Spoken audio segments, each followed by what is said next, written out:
I'm sure it's happened to you. You're a leader. You sit down for a one-on-one with one of your direct reports and you ask them generally how things are going, and they say things are fine. And then you ask for some specific feedback about a particular project. And once again, they respond that everything's going just fine. And there's that vacant stare. They're not being fully forthright with you. They're not telling you everything that's on their mind. This is a sign of a team member that might be in trouble, that is not feeling psychological safety. The term psychological safety comes to us from Amy Edmondson, the Novartis Professor of Leadership and Management at Harvard University.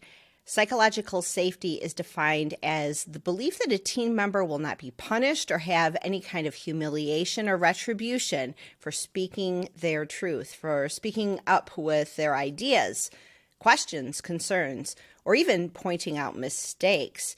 If your team or even a single team member is not feeling psychological safety, your team is at risk. Google did a study with 180 of their teams as a part of Project Aristotle. They were looking at what teams were successful versus those teams that were faltering. The number one contributing factor to a team that was finding success was psychological safety. They found that teams with psychological safety were more likely to catch mistakes early before they became costly mistakes. They were more likely to integrate diverse ideas and perspectives, come up with innovative ideas, take risks, and these teams also experienced better productivity. Research by Edmondson in the Administrative Science Quarterly demonstrated that teams with high psychological safety had better learning outcomes. They were able to engage in learning behaviors that would allow them to be much more open to feedback. They were more likely to share information and experiment with new ideas. Another study published in the Journal of Applied Psychology found that psychological safety positively correlated with job satisfaction, commitment to the organization, individual performance, engagement, and individual motivation. Psychological safety on a team can be key to an organization's success and has definitely been shown to contribute to the team's success. If your team members are not exhibiting characteristics of a team with high psychological safety, it's up to you as a leader to step in and start providing opportunities for them to experience psychological safety. Now, with many things in leadership, this isn't something where you can just call an all-hands meeting and say, hey, I would like everyone to feel safe.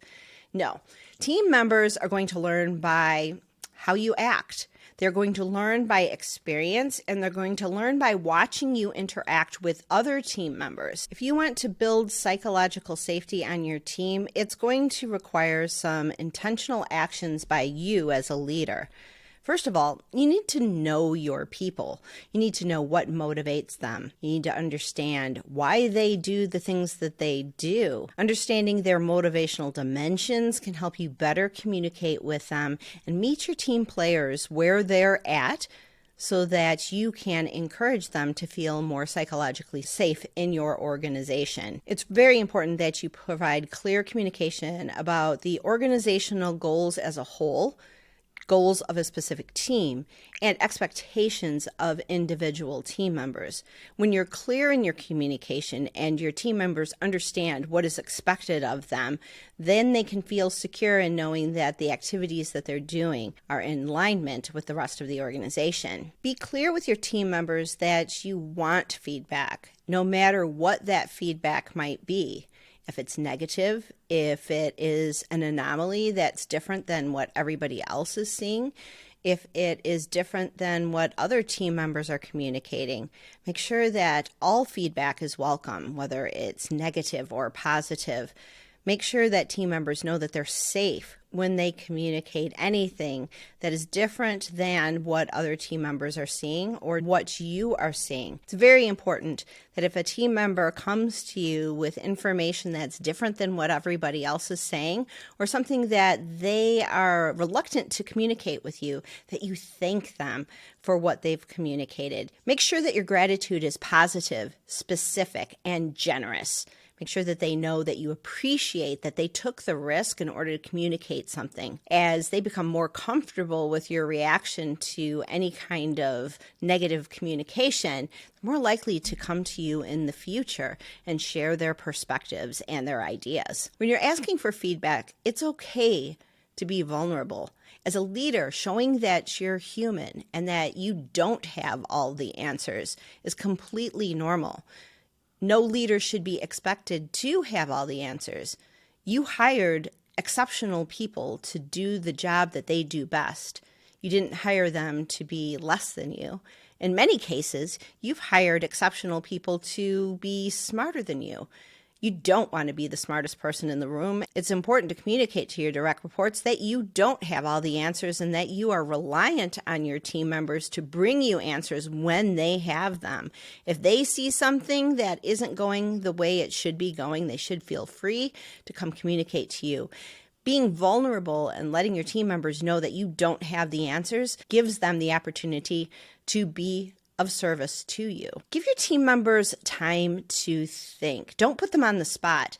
If you're on an all-hands meeting and you point out one person and ask for their individual feedback about how a certain project is going, and you know that they might have feedback that might be perceived as negative, don't put them on the spot.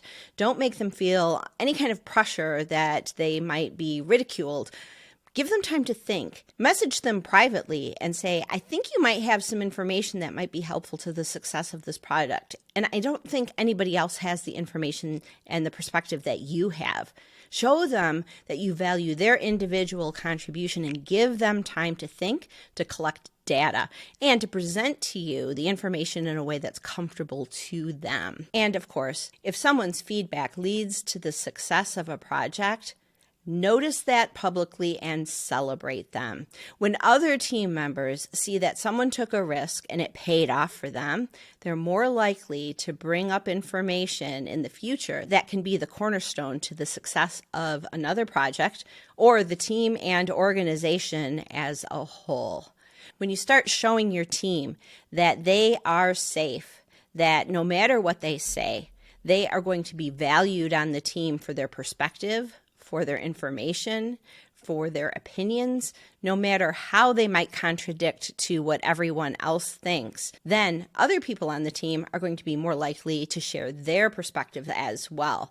This psychological safety leads to greater innovation, greater productivity, and greater fulfillment. Motivation Code is a great tool for you to better understand how your team members think and what motivates them. In this way, you can give them greater opportunities to feel psychological safety on the team because you understand where they're coming from. You understand what motivates them. And you also understand what helps them feel fulfilled. When people are feeling fulfilled, they're much less likely to fall into fear states. They're much less likely to feel insecure in an organization. They're more likely to feel that psychological safety. If you'd like to bring Motivation Code into your organization, it's easy. There's a link down below. Just reach out and our team will be in touch. Thanks for watching.